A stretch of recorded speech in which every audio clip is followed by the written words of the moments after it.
L'Union européenne envisage de limiter les transferts de fonds des MRE. Quelles conséquences? L'Union européenne envisage d'imposer des restrictions sur les transferts de fonds des Marocains résidant à l'étranger vers le Maroc, en resserrant les règles encadrant les activités des banques marocaines implantées sur son territoire. Cette décision pourrait avoir un impact significatif sur l'économie marocaine, où les transferts de fonds des MRE constituent une source essentielle de devises et de soutien aux familles. Les autorités bancaires européennes ont récemment commencé à imposer des limitations aux opérations des filiales et des bureaux de représentation des banques marocaines dans plusieurs États membres.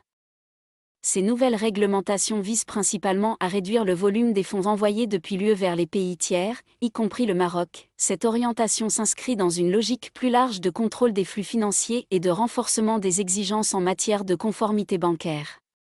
L'UE souhaite s'assurer que les transferts internationaux ne facilitent pas des activités illégales, comme le blanchiment d'argent ou le financement du terrorisme.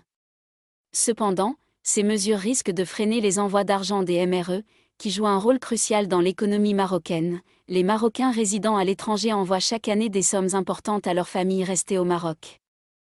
En 2024, ces transferts ont atteint plus de 108 milliards de dirhams à fin novembre, un chiffre en constante augmentation ces dernières années. Ces fonds permettent non seulement de soutenir les ménages, mais aussi d'alimenter l'investissement immobilier, la consommation et l'épargne dans le pays. Si les restrictions européennes se confirment, le Maroc pourrait faire face à une réduction significative des flux financiers provenant de la diaspora. Cela risquerait d'affaiblir le pouvoir d'achat de nombreuses familles.